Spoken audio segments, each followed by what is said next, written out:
Gossip பேசுறீங்க இல்லையா, விமர்சனம்ன்ற பேர்ல மற்றவங்களை பத்தி விமர்சிக்கிறேன்ற பேர்ல அவமானப்படுத்துறது, அவங்கள பத்தி பின்னாடி பேசி அவங்கள அசிங்கப்படுத்துறது, ஒரு பெண்ணாக இருந்தாலும் ஆணாக இருந்தாலும் இசைவாணியாக இருந்தாலும் முதலமைச்சராக இருந்தாலும் யாராக இருந்தாலும் ஒரு குடும்பத்துல கூட காசிப் பேசுறீங்க இல்லையா, நீங்க எந்த உயிரை பத்தி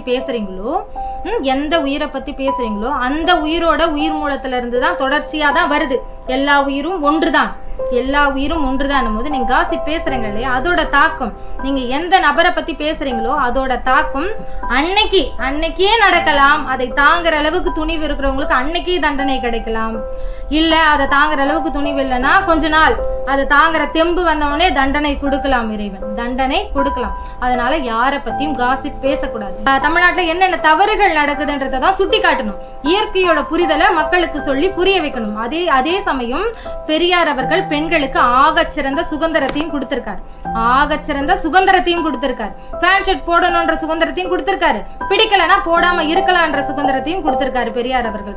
அதே சமயம் வலுக்கட்டாயமா ஒரு பெண்ணை இழுத்து பிடிச்சி கல்யாணம் பண்ணி உட்கார வைக்கல.